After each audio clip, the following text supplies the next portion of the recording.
BEd first year physical science पढ़ाऊंगी। ठीक है, इसमें जो आप लोगों को आज चैप्टर पढ़ाने वाली हूँ वो है structure and nature of science. इससे पहले जितने भी टॉपिक पढ़ाए वो इसी चैप्टर से है। हालांकि ये चैप्टर बहुत लंबा है लेकिन बहुत इंपॉर्टेंट है, इसमें बहुत अच्छी चीज़ें बताई गई हैं। तो आज जो मैं आप लोगों को इससे पहले मैंने आपको बताया था कि विज्ञान के आधारभूत सिद्धांत, और आज मैं आप लोगों को बताऊंगी विज्ञान शिक्षण को प्रभावित करने वाले कारक। देखिए, शिक्षण तो बहुत तरह के होते हैं लेकिन विज्ञान शिक्षण को प्रभावित करने वाले ऐसे 4 प्रमुख कारक हैं या रीजंस हैं जिसकी वजह से विज्ञान शिक्षण या तो बहुत अच्छा हो सकता है, या तो बहुत ही ज़्यादा इफ़ेक्टिव हो सकता है, या प्रॉब्लमेटिक हो सकता है जिसकी वजह से विज्ञान शिक्षण अधूरा भी रह सकता है, या फिर विज्ञान शिक्षण में बहुत इंटरेस्ट भी आ सकता है। बशर्ते इन 4 चीज़ों का ध्यान दिया जाए। तो सबसे पहला कारक जो आज मैं बताऊँगी वो है छात्रों से संबंधित कारक। इस कारक में देखिए क्या होता है कि छात्र किसी भी शिक्षण विधि का केंद्र बिंदु होता है। अतः किसी भी विधि का चयन करते समय छात्र की वर्तमान शैक्षिक स्थिति को दृष्टिगत रखना चाहिए।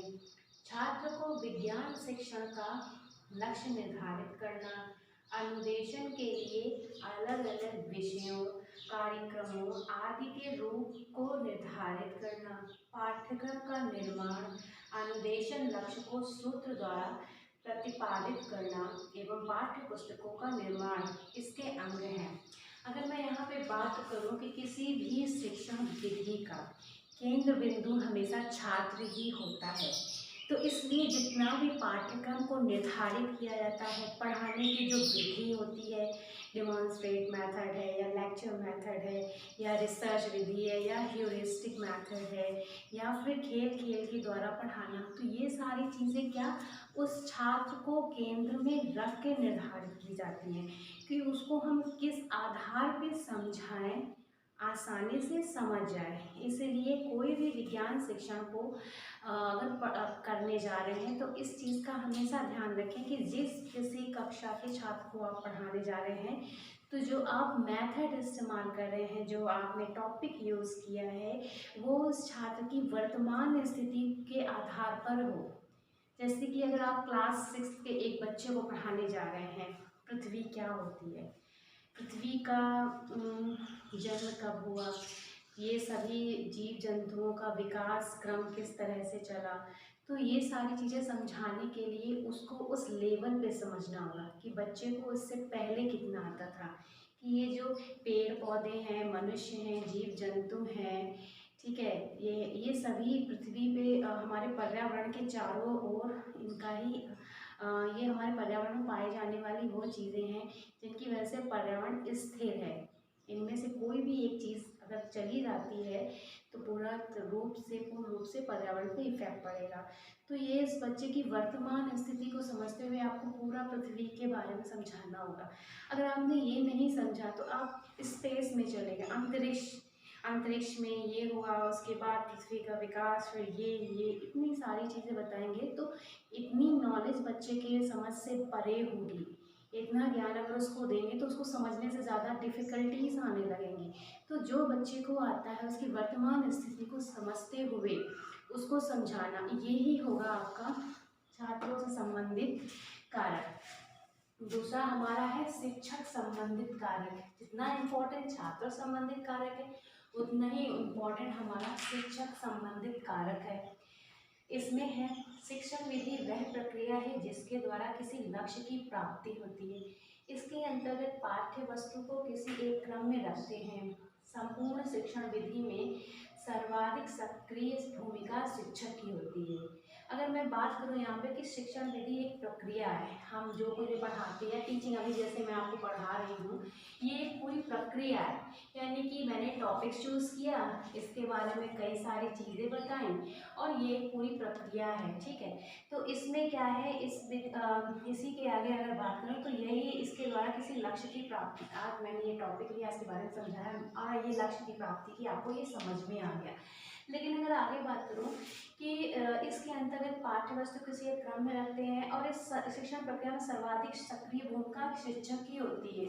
शिक्षक की सबसे ज़्यादा सक्रिय भूमिका इस तरह से होती है कि जो कुछ भी मैं आपको पढ़ा रही हूँ आप उसको देख रहे हैं, लेकिन यहाँ इतना सारा एफर्ट मेरा लग रहा है, एक शिक्षक का लग रहा है, तो जितना कुछ समझाने में जितना भी एफर्ट लगा है, जितनी भी टेक्निक्स मैंने इस्तेमाल किया, समझाने का तरीका जो मैंने इस्तेमाल किया है, डेमोन्स्ट्रेट मेथड लिया है, लेक्चर मेथड लिया है, ये सारा सक्रिय भूमिका मेरी हो रही है, एक शिक्षक की हो रही है। तो इसी के आधार पे उसे उसके अपने व्यक्तित्व के अतिरिक्त संप्रेषण क्षमता तथा उसके पास उपलब्ध समय किसी भी शिक्षण विधि के चयन को प्रभावित कर सकते हैं। तो ये सारी चीज़ें एक शिक्षक संबंधित कारक भी हो सकती हैं। अगला है आपका पाठ्य वस्तु से संबंधित कारक, ये भी बहुत इम्पोर्टेंट।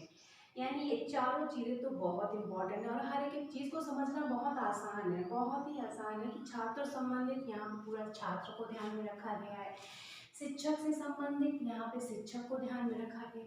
अब आता है पाठ्य वस्तु से संबंधित कारण। इसमें क्या है कि पाठ्य वस्तु ही वह साधन है जिसका संप्रेषण शिक्षक का आधार होता है। पाठ्य वस्तु की विशिष्ट प्रकृति शिक्षण विधि के चयन पर प्रत्यक्ष प्रभाव डालती है। जैसे मुझे कुछ भी समझाना हुआ, सपोज मैंने आप लोगों को गुरुत्वाकर्षण के बारे में समझाया, तो पहले तो मुझे ये जानना पड़ेगा कि आपको गुरुत्वाकर्षण के बारे में कितना आता है।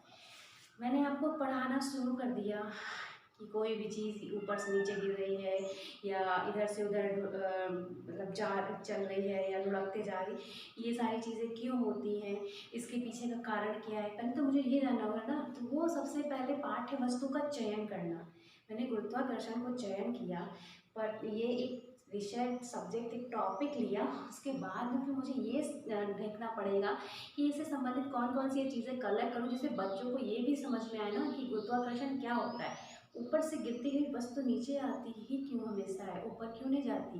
रीज़न गुरुत्वाकर्षण, ग्रेविटी ऐसी चीज़ है जो हमेशा नीचे आएगी। पृथ्वी की ग्रेविटी है ऐसी इतनी कि कोई भी वस्तु ऊपर ही नहीं रहती, हमेशा नीचे आती है। तो इसके बारे में आपको समझाना, यही हमारा पाठ्य वस्तु का चयन होगा या पाठ्य वस्तु से संबंधित कारक होगा।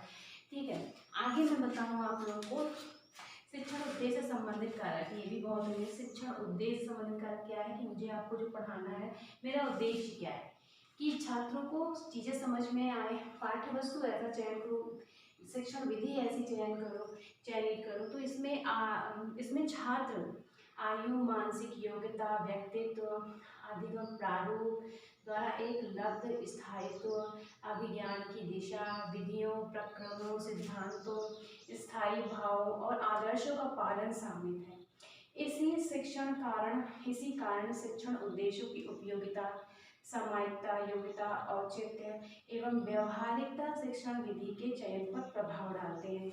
यानी कि अगर मुझे किसी भी शिक्षण उद्देश्य से संबंधित, अगर मुझे यहाँ पे किसी भी टॉपिक से संबंधित कुछ भी समझाना है, तो पहले मैं उस छात्र के बारे में पूरी रिसर्च करूँगी कि वो किस कक्षा का है, उसे कितनी नॉलेज है, उसके बाद में उसकी आयु क्या है, उसके आसपास से जो उसका पर्यावरण है, उसको कितना उस चीज़ों से उसने ज्ञान प्राप्त किया।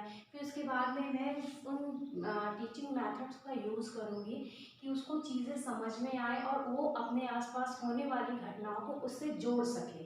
तो ये सारी चीज़ें एक तरह की है कि विज्ञान शिक्षण को ये सारी चीज़ें प्रभावित करती हैं। ये 4 ऐसे मेथड हैं जो बहुत इंपॉर्टेंट है। जैसे छात्रों से संबंधित करता है कि छात्र किसी भी शिक्षण विधि का केंद्र बिंदु है। छात्र अगर नहीं तैयार होगा पढ़ने के लिए, तो शिक्षक कितना भी एफर्ट लगा ले, कोशिश कर ले, शिक्षक छात्र को कुछ नहीं समझा सकता है। तो यहाँ पे छात्रों को उस चीज़ के लिए मोटिवेट करना, समझाना, पढ़ाना बहुत इम्पोर्टेंट है। तो छात्र संबंधित कारक, शिक्षक संबंधित कारक, यहाँ शिक्षक छात्र को अपने ध्यान में रखता है कि उसको किस तरह से समझाया जाए, शिक्षक रेडी हो पढ़ाने के लिए। अगला है हमारा पाठ्य वस्तु से संबंधित, पाठ्य वस्तु ऐसा चुना जाए जो छात्रों को समझ में आए। नेक्स्ट है शिक्षण उद्देश्य से संबंधित कारक। तो ऐसे शिक्षण उद्देश्य होने चाहिए जो छात्रों को समझाने में आसान हो और शिक्षक को उसको एक्सप्लेन करने में आसान हो। तो आज मैंने ये कारक बताए हैं, ये बहुत इम्पॉर्टेंट है। इवन ये लास्ट ईयर इससे रिलेटेड क्वेश्चन भी आया था। तो आई होप जितना पढ़ाया वो समझ में आया। Thank you.